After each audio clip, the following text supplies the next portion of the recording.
ni polis berpindah randah, jadi saya dilahirkan di Perak. Jadi identiti saya ni agak keliru lah. Anak Perak asal daripada Pulau Pinang. Macam tu lah. So ni jadi membesar dekat Perak lah. Membesar ni sebagai seorang anak polis merata-rata lah. Saya pernah dilahirkan di Perak, kemudian membesar sekolah rendah saya di Terengganu, Kemaman Terengganu. Kemudian sekolah menengah saya balik ke Jelutong sekejap, Pulau Pinang. Lepas tu saya sambung belajar di Penang Free School. Perak ni kat mana bro? Perak dekat Kuala Kangsar. Kuala Kangsar. Dilahirkan di Kuala Kangsar lah. Pada kuliah Kuala Kangsar. Dilahirkan dekat situ. Kemudian darjah 1 saya berpindah ke Terengganu sampai darjah 5, darjah 6 saya balik ke Jelutong, ke kampung saya. Dan sehinggalah ke sekolah menengah Jelutong, kemudian sekolah menengah Penang Free. Penang Free School. Yes, Penang Free School. Dan kemudian saya melanjutkan pelajaran dalam bidang bimbingan dan kaunseling di Universiti Pertanian Malaysia pada ketika tu. Universiti Pertanian Malaysia pada tahun 1989. Maknanya sekarang keluarga masih berada di sana lagi lah, kat Penang lagi. Keluarga mak bapak saya di sana lah. Mana keturunan saya di Pulau Pinang lah. Tapi saya sekarang ni dah duduk dekat Putrajaya. Saya dah jadi orang Putrajaya lah. Dah lama dah saya jadi Putrajaya. Macam adik-beradik kau semua ada berapa orang? Adik-beradik saya ramai. Ada 9 orang. Saya anak yang kelima, tengah-tengah. Ada 9 orang adik-beradik. 8 lelaki, 1 perempuan. 8 lelaki, seorang je yang terlibat dengan kaunselor ke? Ya, saya seorang je terlibat dalam dunia kaunseling. Okey, biasa tahu tentang perkahwinan ni. Ya, sila. Okey, Prof, bila dirikan rumah tangga, lepas tu isteri kerja di mana, anak berapa orang? Okey. Bidang semua. semua. Isteri saya memang sama bidang dengan saya. Saya jumpa dia dengan masa saya belajar dekat UPM tu. Dia daripada Johor Bahru. Kemudian saya berkahwin masa kami tahun 3. Yes, masa tahun 3 belajar dekat UPM. Still lagi belajar. Still lagi belajar. Tetapi sebab kita dulu bekas guru, dulu masa tu pernah menjadi guru. So ni apa dia tu, bermakna kita kahwin masa universiti. Dan sekarang ni anak ada 4 orang lah. Maknanya masa belajar tu kahwin lah? Ya, masa belajar kahwin. 2 lelaki, 2 perempuan anak saya. Isteri saya sekarang ni bekerja sebagai ketua kaunselor lah, dipanggil ketua kaunselor di bahagian psikologi dan kaunseling. Bahagian psikologi dan kaunseling Kementerian Pelajaran Malaysia. Dia menjagalah semua kaunselor. Dia pun kaunselor jugalah. Kementerian Pelajaran. Ya. Tu yang terduja tu nak interview Prof tu. Maknanya anak-anak semua dah habis belajar lah. Anak 3 orang sedang belajar. Empat sedang belajar. Ni 4, 3 di pengajian tinggi. Yang tua sekali ada dekat Universiti Mansoura, Mesir, buat perubatan. Yang kedua University of Bristol, ni buat QS, Quantity Survey. Yang ketiga buat ACCA dekat Kaplan Manchester, Kaplan International School Manchester. Dan yang keempatnya ada dekat Sekolah Menengah Seri Puteri. Belajar tingkatan 3 lah, nak ambil PMR ni. Mereka mungkin yang bungsu tu akan ikut jejak langkah Prof. Ada tak? Saya rasa tak ada lah. Yang pertama tu lebih nak ikut saya sebab dia perubatan tu, yang ambil perubatan. Dia banyak, dia ada elemen-elemen kebajikan lah, nak tolong orang dan sebagainya. Saya rasa yang pertama tu mungkin dia akan jadi doktor, tapi dalam masa yang sama dia juga akan menjadi ni lah, kaunselor lah dalam bidang perubatan. Yang lain-lain saya rasa tak ada minat lah. Yang lain semua untuk profession lain. Itulah keluarga saya. Dari segi pendidikan tadi Prof dah cakap sekolah tadi kan. Dah tahu dah sikit-sikit. Sekarang nak tanya tentang kerjaya. Maknanya daripada awal sampai sekarang Prof bermula dari dari mana maksudnya kerjaya? Saya ni sebelum jadi kaunselor saya seorang guru. Seorang guru. Kemudian lepas daripada guru saya dilantik sebagai kaunselor sekolah. Guru sekolah rendah? Tak, sekolah menengah. Sekolah menengah. Sekolah Tahun menengah. bila ya, Prof? Tahun 1990. 1990. Daripada guru tu yang, maksudnya daripada guru tu yang jadi kaunselor. Ya, daripada guru tu yang menjadi kaunselor, saya menjadi kaunselor. So ni apa dia tu, daripada apa dia tu, lepas tahun 91 saya alhamdulillah lah, masa saya belajar dulu saya dapat first class, kelas pertama dalam bachelor itulah dengan kaunseling tu, kelas pertama. So saya terus ditawarkan oleh UPM untuk jadi tutor dan terus diminta untuk sambung belajar lah. Dan saya pergi jadi tutor, lepas jadi tutor jadi pensyarah. Lepas jadi pensyarah sekarang ni sebelum ni saya daripada pensyarah saya menjadi pengarah Institut Sosial Malaysia. Saya kenal Institut Sosial Malaysia di bawah Kementerian. Bukan pensyarah, jadi pengarah kat situ. Pengarah itu. Di bawah Institut Sosial Malaysia. Di bawah ni Kementerian Pembangunan Wanita Keluarga dan Masyarakat bersama dengan Datuk Seri Syahrizal. Sampai tahun lepas, tahun 2012, saya datang kat sini menjadi Timbalan Chancellor. Jadi pengarah ni lama lah ya, sampai pengarah lama daripada tahun 2003. Sorry 2006. Sehingga 2012. 6 tahun juga lah, 5-6 tahun kat situ. Maknanya yang terbaru di sini lah. Ya, saya.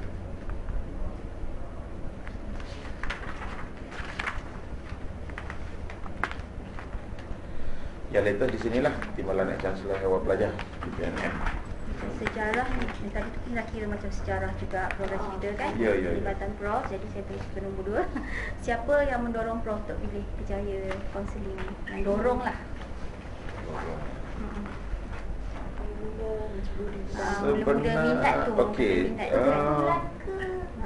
Macam mana boleh jadi minat? Tak, saya faktor nilai intrinsik. Faktor nilai intrinsik dalaman saya untuk membantu pelajar. Sebab saya daripada sekolah dulu saya memang masuk dalam bidang kepimpinan dan juga persatuan yang berkaitan dengan membantu manusia. Saya masuk St. John Ambulance daripada tingkatan 1 lagi. Lebih pada Masa sekolah sekolah lewat. Masa sekolah menengah tu, daripada tingkatan 1 lagi saya dah masuk ni. Antara yang awal lah. Sebab kalau dekat Pulau Pinang tu jaranglah ada budak Melayu. Sebab saya di dulu tu banyak budak Cina.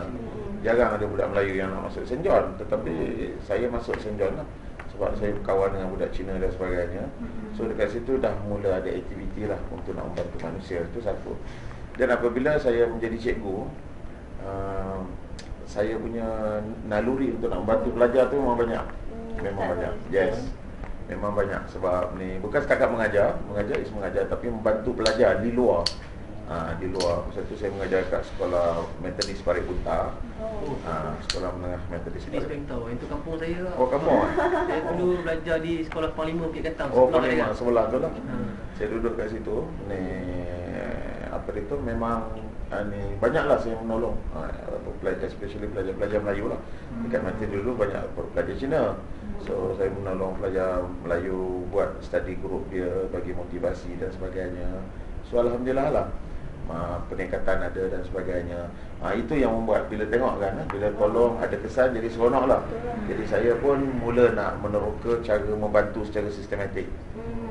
Maka saya pun pergilah kursus awal tentang kaunseling ni.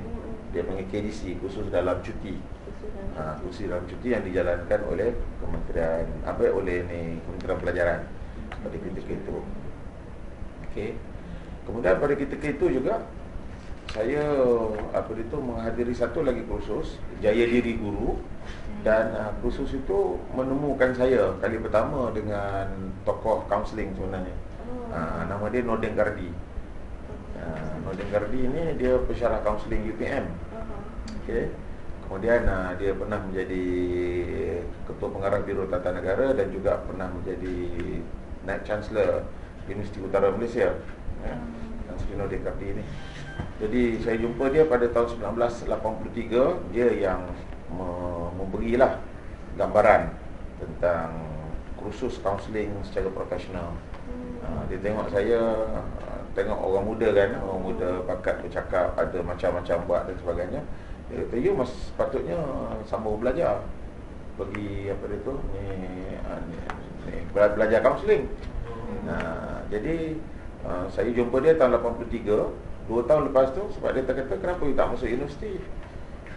Saya kata, ni apa dia tu, saya dah puas hatilah dengan apa yang saya ada sekarang ni. Sebab saya dah ada HSC, gaji HSC ketika tu pun dah alhamdulillah kan. Boleh lah hidup makan kan, dalam 700-800 ringgit sebulan. So boleh lah, saya kata. Dia kata, no, tak boleh, you kena sambung belajar lagi. Jadi tahun 85 saya masuk belajar. Lepas habis 3 tahun lah kontrak ni asas kan. Untuk ni apa dia tu, ni saya masuk belajar ni di UPM. Itulah dia, saya masuk tahun 85, 89 saya keluar. Jadi dia antara orang yang ni lah yang mendorong saya sebelum tu. Dan bila saya masuk UPM, saya terus kontak dengan dia dan dia tarik saya masuk dalam kolej. Dia lah kolej 8 tu, sekarang ni kolej KTP, Kolej Tuan Perak. Kolej Tuan Perak di UPM tu. Dia yang banyak mendorong saya lah. Dekat situ saya jumpa lagi lebih ramai lagi pesyarah kaunseling dekat situ. Antaranya Profesor Datuk Dr. Mizan Adilia. Dia sekarang ni Profesor kaunseling di USIM, Universiti Sains Islam Malaysia. Saya berjumpa dengan Profesor Dr. Majid, dia ahli psikologi. Saya jumpa dengan Dr. Siddiq, Profesor Madya Dr. Siddiq Noh. Kenapa ramai lelaki dengan datang pada perempuan? Ketika tu memang lelaki banyak. Ketika tu memang peringkat awal lah. Sebab nak mencari pesyarah kan, banyak lelaki lah pada ketika itu memang. Banyak kaunselor lelaki yang Pada ketika itu memang lelaki mengajar dan training banyak lelaki. Tapi pelaksana sebenarnya perempuan. Sekarang ni kita tengok banyak perempuan. Banyak perempuan. So itulah dia yang mendorong saya. Saya boleh katakan figure yang pertama adalah Nordin Gardi. Yang pertama dalaman diri lah, faktor intrinsik. Yang kedua Nordin Gardi. Yang ketiga Dr. Nizan. Ini antara orang yang agak signifikan lah. Macam keluarga ada yang dorong tak? Keluarga Ibu tak tak ada sangat. Tak ada sangat lah. Tetapi keluarga mungkin contoh-contoh lah. Isteri lah, ada isteri. Isteri kemudiannya. Saya jumpa isteri saya dekat universiti. Dia pun ambil kos yang sama. Dia ambil kos yang sama. Betul. Dia mendorong lah lagi. Isteri kemudiannya lah. Isteri di dalam bidang kerjaya lah lebih lagi kan. Sebab bila saya dah jadi pesyarah, bila saya dah jadi cikgu, belum jadi kaunselor, saya boleh dikatakan sama juga. Saya balik masa tu, saya lepas tu saya mengajar dekat Nimbun Tebal. Dua-dua lah.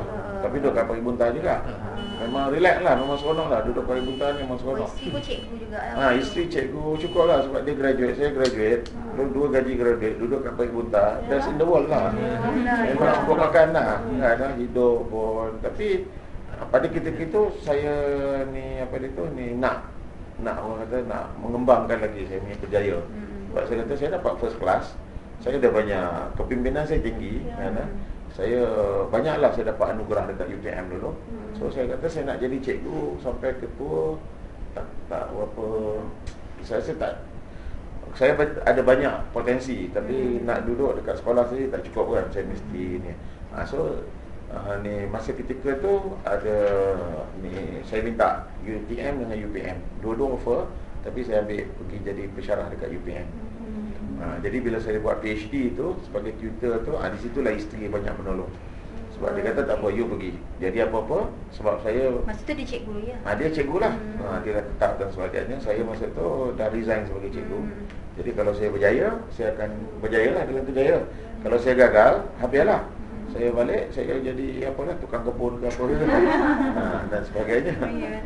Sebab apa? Sebab saya UPM ni cabar saya untuk buat terus PhD. Saya tak buat masters.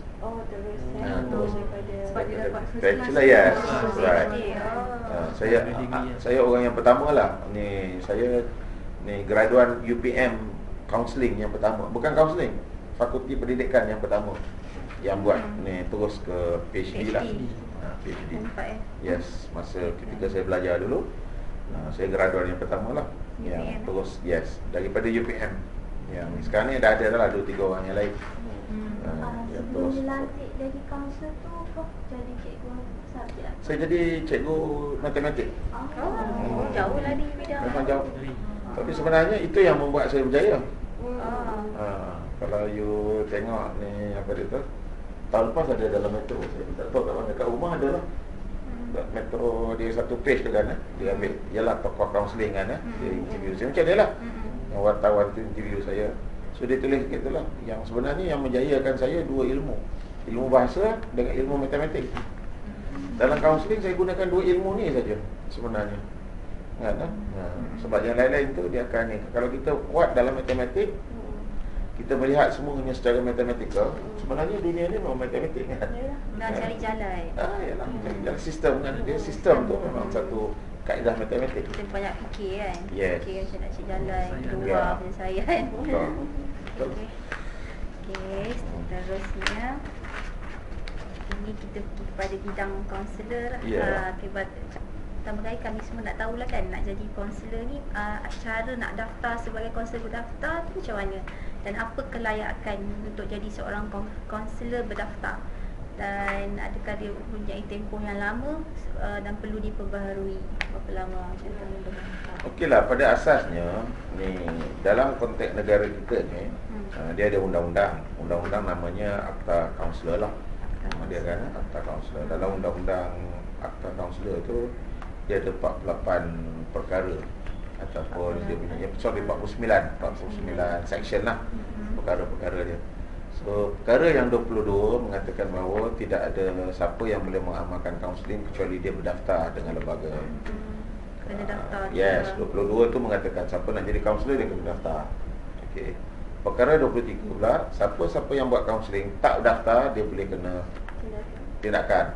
Denda RM3,000 ataupun dia punya denda hingga RM30,000. Yes, ataupun di penjara selama 3 tahun ataupun dua-dua sekali. Dan yang ke perkara 24 tu, itulah dia yang you soalan tu kan. Okey. Mana-mana apa dia tu individu boleh berdaftar apabila dia memenuhi 4 syarat. Yang pertama warga negara Malaysia. Yang kedua berumur 21 tahun ke atas. Dia hari ni sampai berapa Tak ada. 21 tahun ke atas. Yang ketiganya dia punya kelayakan dia tu ada jadual yang kedua tu lah. Maksudnya kelayakan dia tu mesti kelayakan dalam bidang kaunseling lah. Kelayakan kaunseling. Ya, dia mesti kelayakannya dalam bidang kaunseling. Dia degree lah. Ya, degree in counselling. Degree dia mesti in counselling. Bachelor Science Counselling ke, Bachelor Counselling ke, Bachelor Pendidikan Bimbingan dan Counselling. Dia mesti ada tu, counselling tu mesti ada. Yes. Dia kalau Bachelor Psychology tak boleh. Bachelor Human Resource tak boleh. Bachelor apa dia tu ni Science apa-apa tak boleh. Walaupun dia ada macam kita belajar counselling. Walaupun dia belajar counselling, dia belajar sikit sangat. Sikit. Dia hanya belajar 1%. You belum belajar 99% lagi. Maknanya kita kena belajar full. Yes, memang dia boleh kena jadi full counselor. program dia. 3 ataupun 4 tahun program counselling tu. Okey, itu syarat yang ketiga. Yang keempat, dia mesti layak dan sesuai. Layak dan sesuai ni dia merujuk kepada dari segi fizikal, mental, emosi dia tu lah. Kita tak nak bagi orang gila jadi kaunselor. Orang yang tak stabil kan. Minat pun kena ada kan? Ya? Minat pun kena ada. Minat tu kemudiannya lah, Minat secara tak kemudian. langsung lah. Minat tu secara tak langsung lah. Macam tu. Prof, jadi siapa yang declare benda tu sebagai layak dan sesuai dari segi fizikal Dia punya lembaga lah. Yes, lembaga ataupun panel temu duga. Yes, dia ada panel temu duga. Yes, lembaga kaunselor. Yang akan luluskan. Yes, lembaga kaunselor, bukan lembaga kaunseling, lembaga kaunselor. Untuk time mendapatkan maksudnya sijil kaunselor tu, kita ada kena ditemu duga dulu kan, macam mana? Memang dia punya prosedur peraturan pendaftaran. Mana-mana individu kalau dah ada 4 perkara tu dia rasa dia dah cukup, dia pergi ke ambil online, dia boleh masuk. Dia pergi kat lembaga kaunselor Malaysia tu punya web, ada borang pendaftaran, dia pun isi borang tu semua sekali. Isi semua maklumat, lebih kurang dalam 3-4 muka surat saja tu, dan dia terus submit. Okey, dia submit. So dalam jangka masa 21 hari kita akan kena panggil dia untuk datang temu duga. Lazimnya kejap je, dalam 2 minggu kita dah panggil dah lah. So once bila dia dah panggil, dia akan datang lah. Dia akan kena bayar pendaftaran RM200. Pendaftaran RM200. Kemudian setelah dia lulus, dia kena ada perakuan amalan. Perakuan amalan dia kena bayar lagi 100 lagi. Untuk yang pertama tu, itu setahun yang pertama. Maknanya yang 200 ni bayar selepas terbuka lah. Selepas dia dah Yelah untuk pendaftaran lah. pendaftaran. Untuk Selepas tujuan tu. pendaftaran dia kena bayar 200. Untuk tujuan pendaftaran dia kena bayar 200. Untuk cover lah kita punya kos-kos dan sebagainya lah. Yang 100 tadi apa? Lulus 100 untuk lepas dia lulus pendaftaran dia kena ada perakuan amalan pula. amalan. Perakuan amalan dipanggil Certificate of Practice. Dia mesti ada CP tu.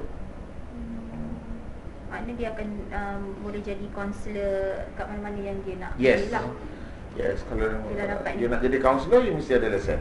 Lesen. Inilah lesen dia. Itulah lesen dia tu. Okey. Itulah lesen dia tu. Maksudnya Tu yang tak renew, dapat kena renew berdampak. setiap tahun ke macam mana? Dia renew 2 tahun sekali. Oh, 2 tahun sekali lah. Kecuali yang pertama. Yang pertama setahun kita bagi. Oh. Lepas tu 2 tahun by ini. Sebab kita Maksudnya kalau kita tak renew lebih, maksudnya 4 tahun kita tak renew, maksudnya lepas nama tu kita akan digugurkan. so kena ambil Yes, Kena dalam lagi masa- sekali proses tu. Yes, kena proses balik. Daripada step pertama. Dia kena datang balik step yang pertama tu. kena ni aku ada. Ya. Ya. Prof, kalau yang nak renew tu berapa dia punya kadar? 200. 200 2 tahun 200. Dia setahun 100. Jadi 2 tahun kita ambil 2 tahun 2 sekali tahun lah senang. senang. Ha. 2 tahun 100. 200. Ya. Ni lesen lah. Empat.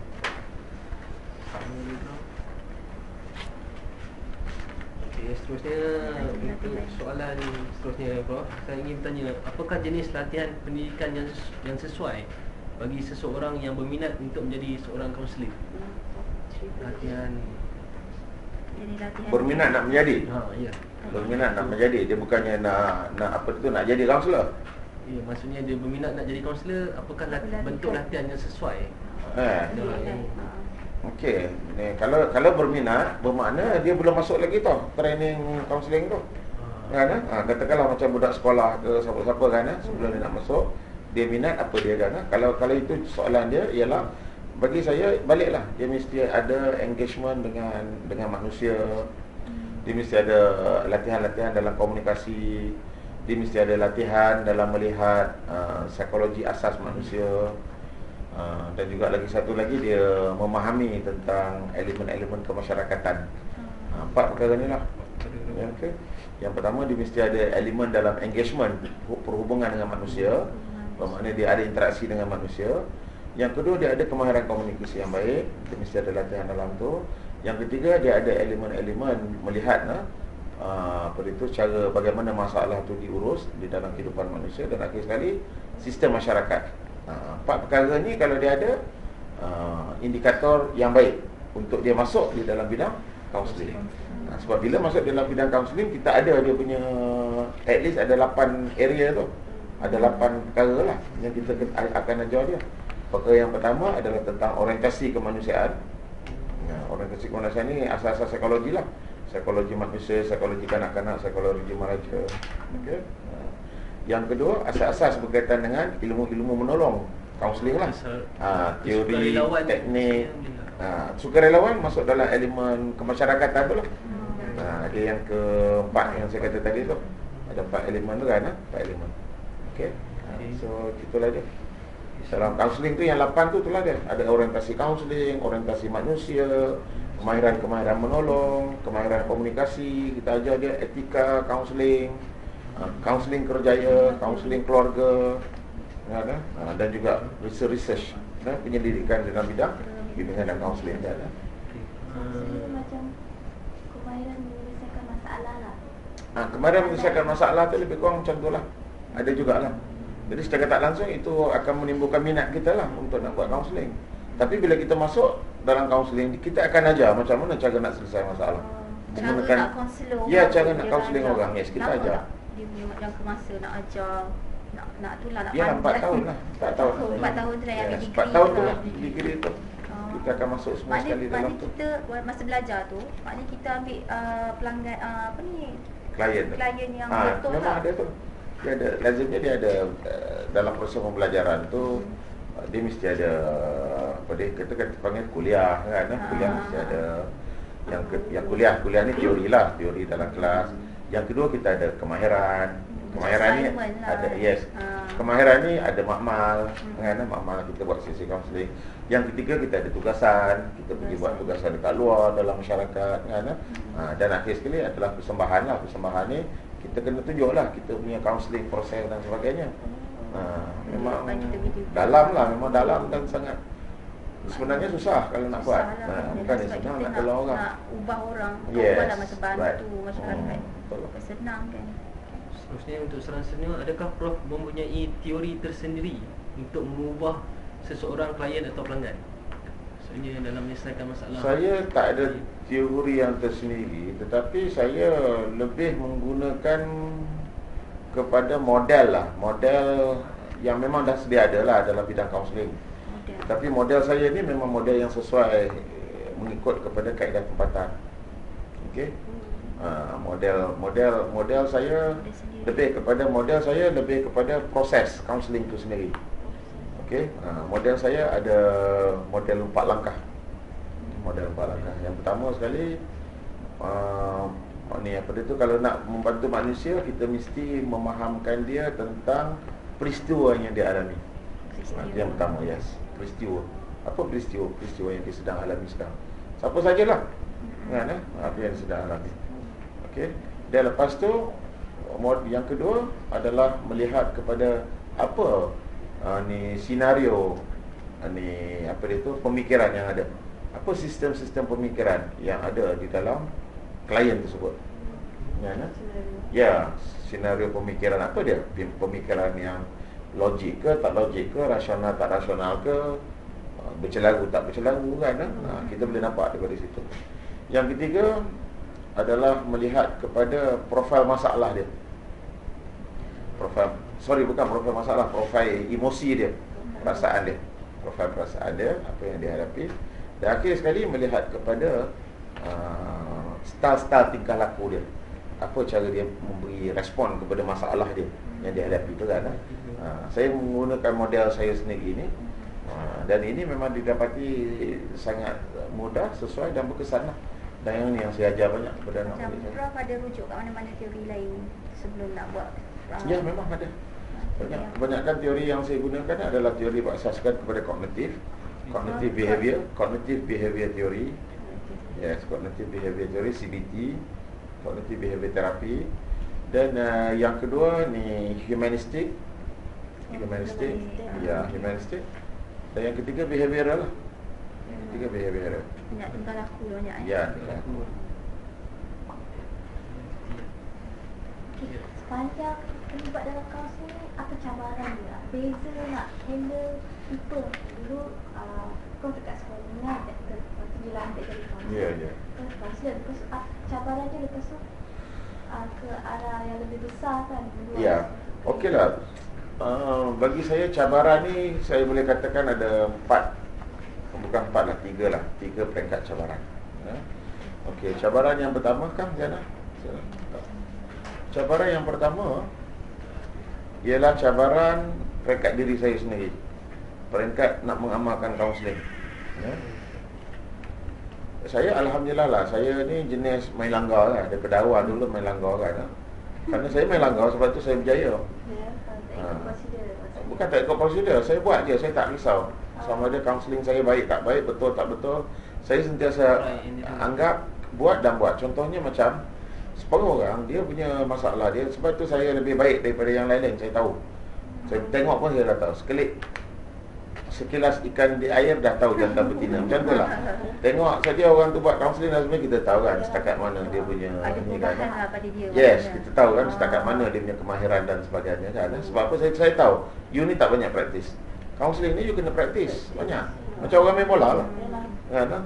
Yang Messi pandai main bola dan sebagainya sebab dia sentiasa main. Maksudnya kita kena cari klien ke? Yes, kena cari klien. Kan cari. Yes, banyak kalau kaunselor bila dia dah habis dia takut. Dia dah dapat sertifikat tu cukup. Dia tak buat apa-apa. Itu cabaran yang pertama. Sebab apa, kalau saya ikut kawan-kawan yang lain, saya pun akan jadi lembab dan sebagainya lah. Macam orang lain juga kan. You tak ada, you hanya main kecil-kecilan dan sebagainya kan. Pada cara kita nak cari klien tu macam mana maksudnya? Cari, kita pergi cari lah. Pergi cari lah siapa saja yang ada, panggil saja. Kita buat saja lah. Tanya. Sebab tu saya punya apa dia tu, ni klien saya macam-macam ada. Sampai peringkat menteri pun jadi klien saya. Yes. Daripada sekecil-kecil kanak-kanak umur 7-8 tahun, budak universiti, budak kampung, budak sampailah kepada orang tua, tok imam masjid, semua sekali. Sampai sekarang. Sampai sekarang. Tapi ada bayaran yang dikenakan.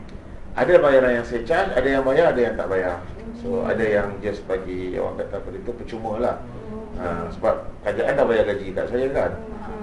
Jadi saya tak adalah nak buat apa, saya nak charge pegawai kerajaan juga kan. Macam tu lah. Bro, macam saya sebenarnya ada pengalaman sendirilah, adik saya sebenarnya.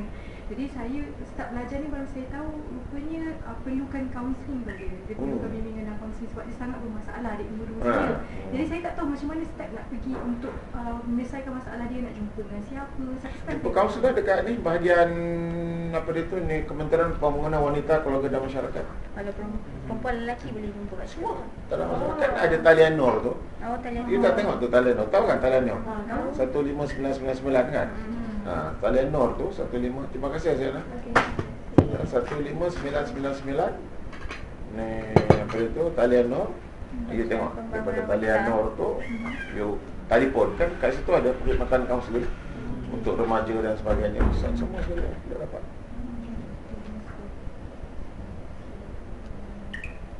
Okay, Prof. Macam macam bidang kaunselor sendiri, dia ada macam pengurusan tak, macam untuk keluarga, untuk Memang ada. remaja? Memang dia ada pengurusan.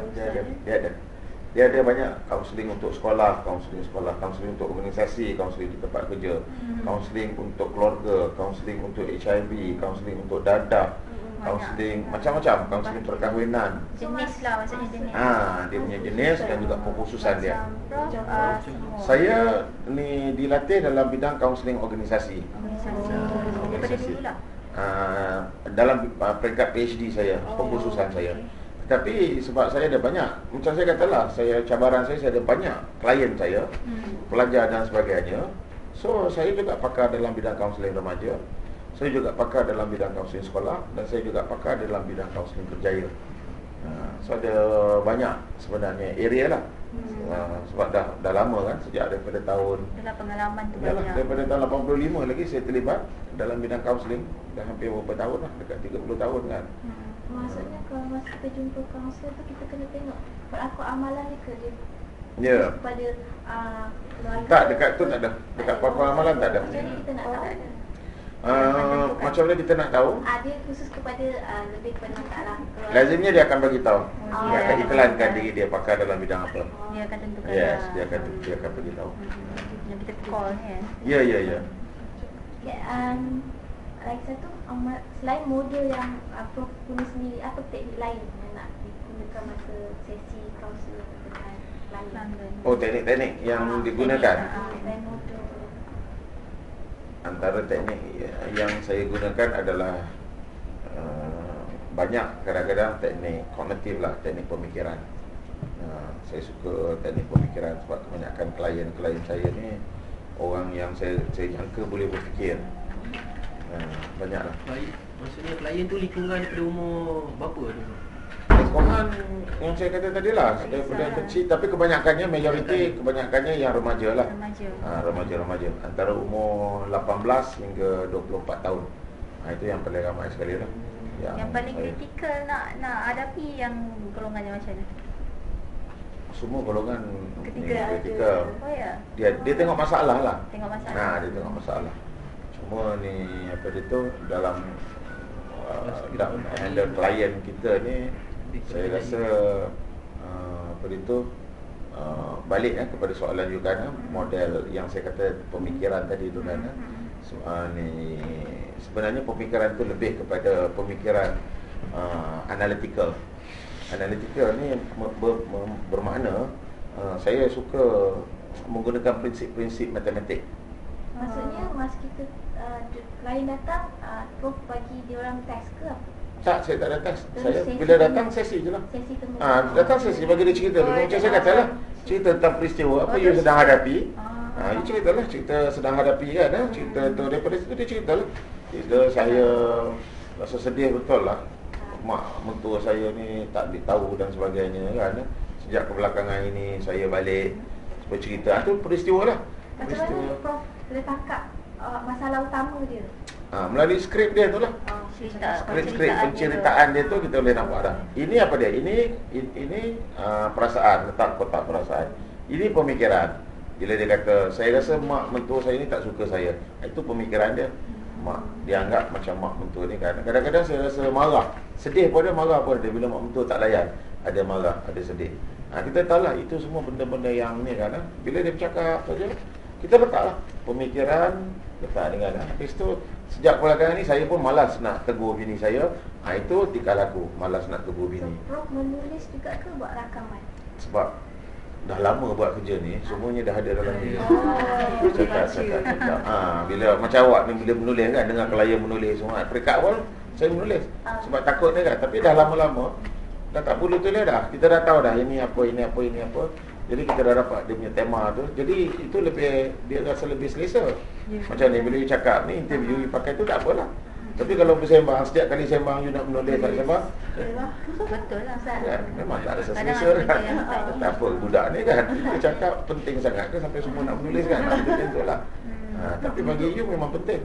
Untuk satu klien atau satu masalah klien ni, Ya. berapa banyak sesi kaunseling antara Prof dengan klien ni?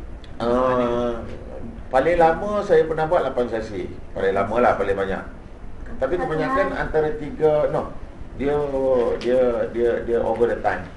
Yes, ada yang sampai 6 bulan, ada yang sampai 7 bulan. Tapi kebanyakannya dalam masa 1 bulan lah. Kebanyakannya kes 1 bulan saya settle. Kemudian perjumpaan antara 3 hingga 4 kali. 3 hingga 4 kali. 3 4 kali settle habis. Kalau macam Prof tak dapat selesaikan masalah tu, kena ke peringkat mana? Saya jarang lah saya ni, kecuali saya rujuk je lah, rujuk kepada agensi lain. Sebab ni kadang-kadang dia bukannya nak apa kan. Sebab ni saya tak pernah lah rujuk klien saya dekat dekat orang lain. Kecuali kalau klien tu masalah psikiatrik lah. Kalau masalah psikiatrik, masalah jiwa, perasaan dan sebagainya, saya hantar dekat dia lah, pakar jiwa lah, psikiatris, doktor gila. Itu dah memang tak boleh buat apa. Nak hantar sana terus. Yalah, sebab kita tahu kan, kita counselling, kita hanya menolong orang yang normal, macam you all lah, yang ada masalah harian kan, masalah kena marah bini, suami nakal ke apa ke, itu je lah, daily problem. Itu yang kita settle. Kalau yang apa dia tu, yang benda-benda lain kita tak boleh settle, kita bagi orang lain settle. Ada problem kamera? Ada problem. Okey, dia habis. Bateri habis? Itu tak boleh ke? Tak, boleh charge. Ini ambil. Pakai kamera ni lah, digital. Tak boleh, Kita tengok Sekejap, tak Prof. boleh. Bateri dah habis dah. Yalah. Minum lah. Sila tanya tu. okey. Sila. Sambung soalan saya. Kena ada backup lah. Boleh Prof kongsi? Sekejap. Tunggu rakam dulu. Boleh. Apa tu? Okey.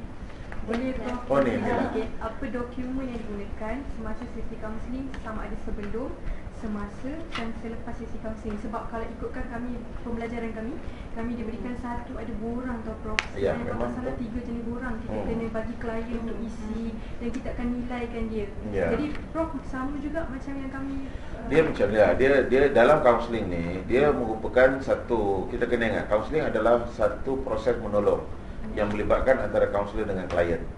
Baik, apabila kedua-dua ni, klien datang bawa masalah dia, kaunselor nak menolong klien. Okey? Tapi dekat sini ada hubungan menolong. Hubungan menolong tu yang kita nak kena jaga. Okey? So dalam proses ini at least ada 3 perkara yang kita kena ada. Yang pertama adalah rekod tentang diri klien tu. Sebab tu bila klien datang, kita bagi borang dia, borang rekod aja. Rekod aja. Yes, rekod yang personal tu je. Bukan masalah dia dan sebagainya. Masalah lain cerita. Ya? Itu saja. Yang pertama rekod tu mesti kita kena ada.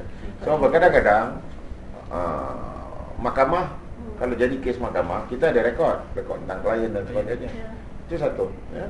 Baik, yang kedua, baik apabila kita berinteraksi, maka ada proses dekat situ. Kemanusiaan berlaku. Baik, proses ni kita mesti rekodkan juga apa yang berlaku dalam tu. Okey? Ini Sesi dia panggil kaunseling yes. lah. Selepas sesi kaunseling lah kita Oh, kena selepas. bagi tahu lah yes. Apa yang berlaku tu lah. Contohnya okey hari ni klien datang, kita buat mewujudkan hubungan dengan klien. Okey, dalam mewujudkan hubungan dengan klien saya menggunakan alat-alat ini. Yang pertama alat katakanlah psikometrik ke apa ke dan sebagainya. Ataupun saya hanya menggunakan soal jawab, ya, interview biasa dan sebagainya. Dia tulis gitu je. Ya, Okey. dan klien menyatakan apa dia, menyatakan masalah dia dan sebagainya semua sekali kan. Itu rekod kita, rekod peribadi kita. Dari Ya, segi borang tu memang tak ada borang khusus untuk klien mesti dulu Tak ada, sebelum jumpa Prof. tak ada. Tak ada. Dia sebenarnya borang itu untuk administratif je. Contohnya macam di apa itu di sekolah. Sekolah sebab apa? Sebab dia mesti standard. Kan nanti ada yang pakai borang macam ni, ada pakai borang macam tu, ada yang tanya tu, tanya ni, ada yang sikit, ada yang rendah. So kementerian kata kita standardiskan semua borang, kita pakai borang yang sama. Kan? BK berapa? BK 1 ke BK saya pernah lama dah tak tengok borang tu dah. So ni basically tu je lah. Kita mesti ada data belakang tentang klien. Yang kedua, kita punya apa dia tu, ni laporan sesi kita, that is detail. Dan yang ketiga, kita punya laporan ringkas. Yes, laporan what is our recommendation. Daripada sesi ni apa dia recommendation. Lazimnya laporan itulah yang akan digunakan. Laporan sulit tu kita saja. Laporan yang kedua tu. Laporan yang pertama tak sulit. Boleh. Laporan yang kedua tak sulit. Yang kedua is sulit. Kita saja yang simpan, kita tahu. Yang ketiga tu kita akan bincang dengan klien.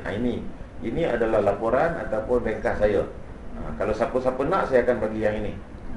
Setuju ke tak setuju? Dia setuju. Dia pun sign bawah tu. Habis cerita. Itu saja. Tapi kalau tak ada sesiapa yang request untuk nak gunakan borang tu, so atas untuk simpanan Prof. Simpan je lah. Kita simpan je lah. Kita ada borang tu, at least 3 borang tu lah. Okey, tak adalah Prof laporkan dekat mana-mana balik ke, tak adalah. Tak ada. Kecuali kalau diperlukan lah. Contohnya macam dekat sini kan, kita ada unit counselling. Okey, apabila seorang ni staff yang mempunyai salah laku ke, prestasi rendah dan sebagainya, bagian semua manusia dia rujuk kepada kaunselor. Katakanlah salah seorangnya saya. Jadi bila dia datang, saya akan minta isi baru maklumat. Dia akan bawa maklumat, kan? So dan sesi kaunseling, saya buat sesi kaunseling dengan dia. Okey, sesi saya dengan dia sulit. Dia dengan saya dia tahu. Kalau tak sulit nanti dia tak percaya dekat saya. Sebab tujuan saya nak tolong dia. Okey. Tetapi saya kena buat lagi satu untuk nak bagi balik kepada bagian semua manusia. Apa dia? So itulah saya duduk dengan dia, saya akan bagi tahu, okey, you telah berjumpa dengan saya, you telah bercakap dengan jujur, okey, you setuju tak? Ataupun you tak berapa bercakap jujur dengan saya, you setuju tak? Memang dia kena begitu. Sebab itu yang dia buat selama ni kan. Kerana dia prestasi rendah, bila kita tanya dia tak jujur sangat. So kita kena tunjukkan dalam so itu dia. Dan lastly kita tunjuk, okey, you setuju tak? Ini dia keadaannya kan. Dia tengok, okey. So okey lah, tak ada masalah. Tapi yang apa dia tu, yang peribadi tu siapa pun tak tahu. Mana macam borang-borang tu kami kalau nak buat lampiran kan, boleh kami dapatkan ke?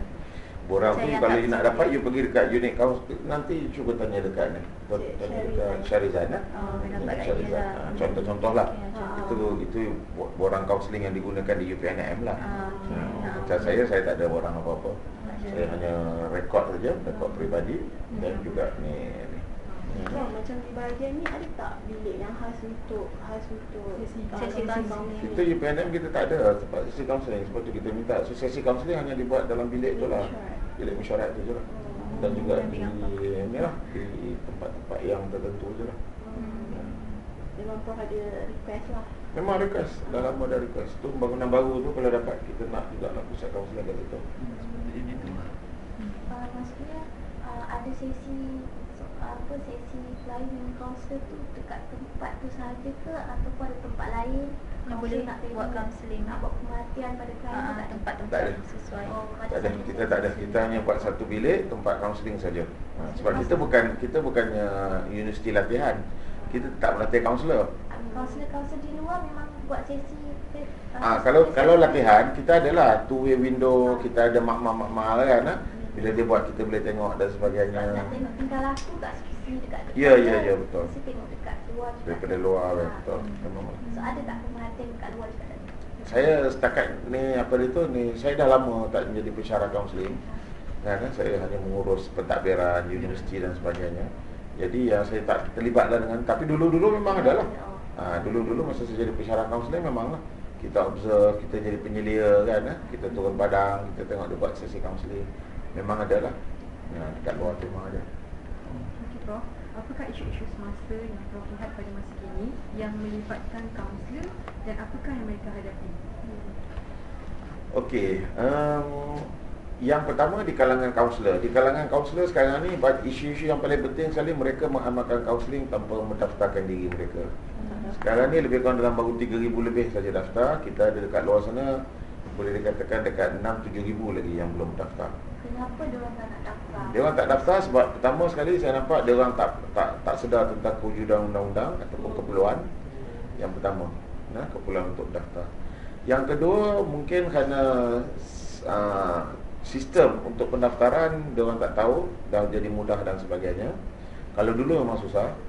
Yang ketiganya, kalau dulu punya punya lembaga dia agak strict.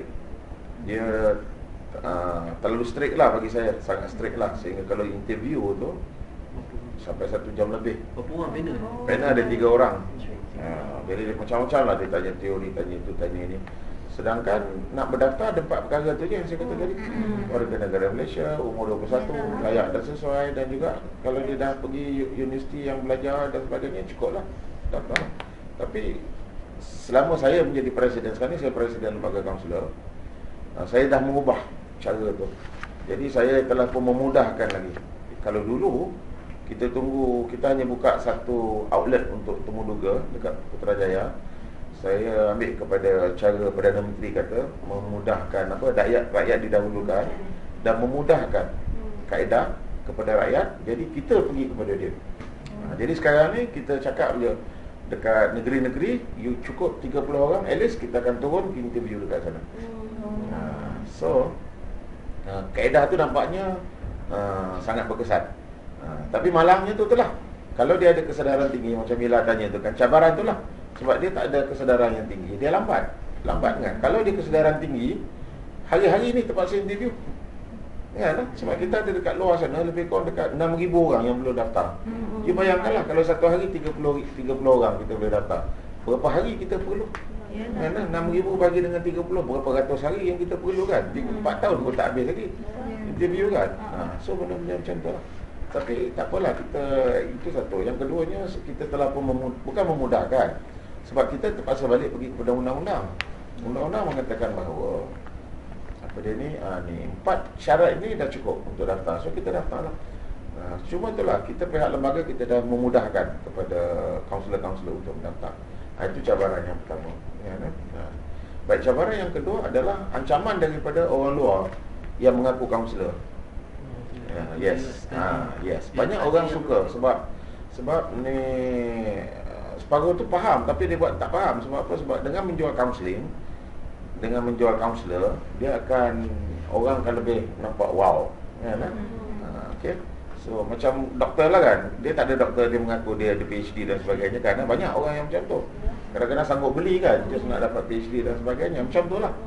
Jadi manusia terlalu kemaruk untuk kaunseling ni, maka dia menyalahgunakan perkataan kaunselor dan kaunseling. Banyak, terutama di kalangan pakar-pakar motivasi. Pakar motivasi, ustaz pun ada kan. Ustaz mana ada kaunselor? Ustaz bukan kaunselor. Ustaz adalah dia penasihat. Ahli agama, dia penasihat, membimbing, banyak. Macam pakar motivasi kan, kita boleh tengok kadang-kadang yang tokoh-tokoh terkenal juga, termasuk Fadilah Kamsah dan sebagainya tu. Dia bukan, dia tak ada, dia hanya motivasi. Mereka ni semua orang motivasi, bukannya orang kaunselor. Okay. Kamera okey. So, Prof, pada pendapat Prof lah sebagai kaunselor yang berpengalaman, apakah kekurangan dan apakah kebaikan bidang kaunseling sendiri? Bagi saya keburukan tak ada lah. Sebab saya tak nampak lah bahawa ni kaunseling, sebab segala ilmu yang Allah Ta'ala bagi adalah baiknya, fitrahnya baik. Sebab kaunseling ni ilmu membantu manusia. Ilmu membantu manusia. So itu benda yang baik.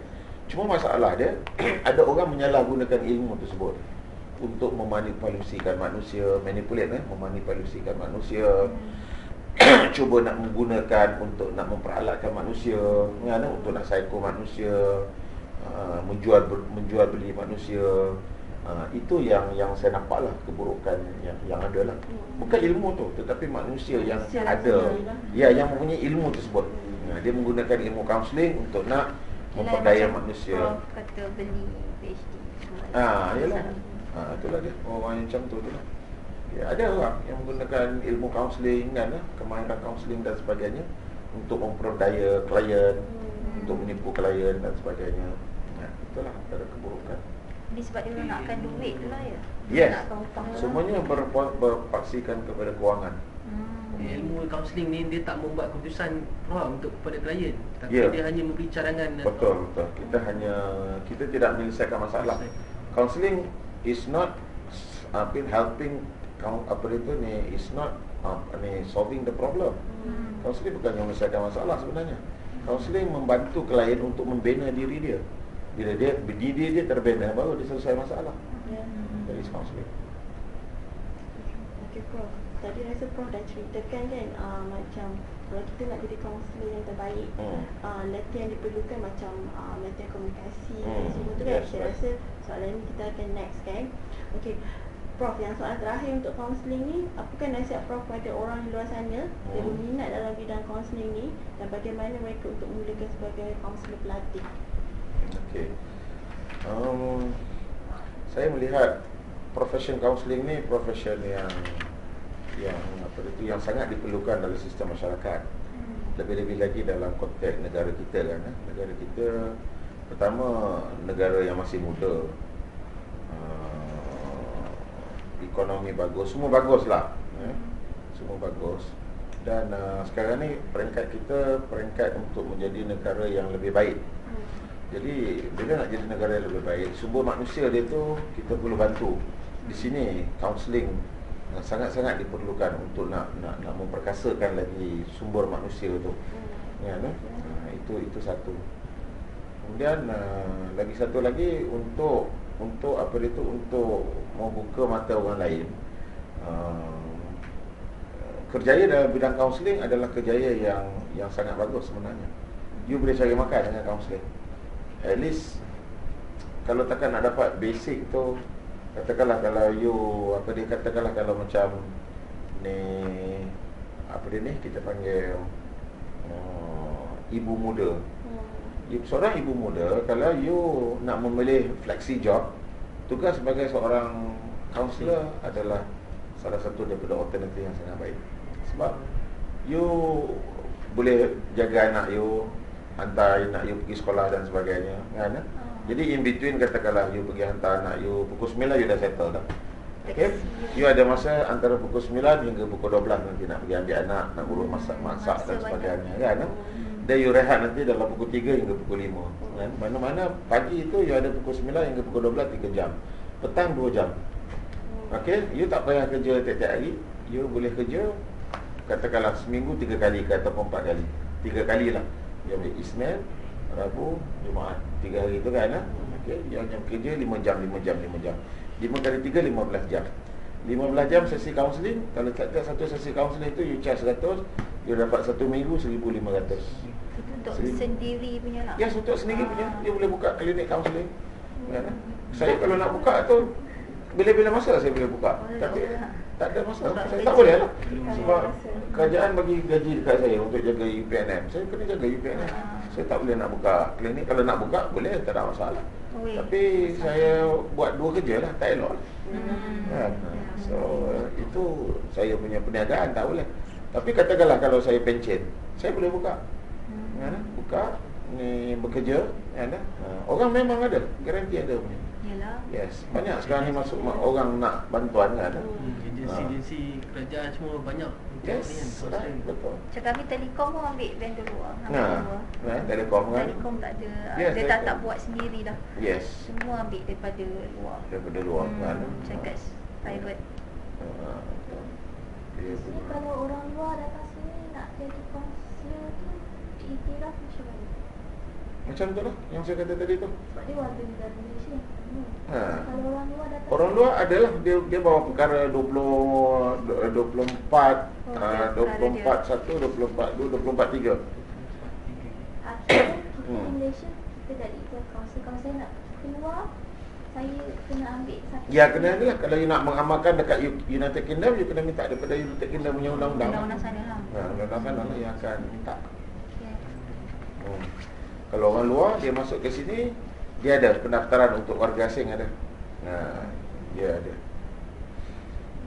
Lagi saya nak tanya bro, apakah pendapat Prof tentang program bimbingan rakan sebaya di sekolah?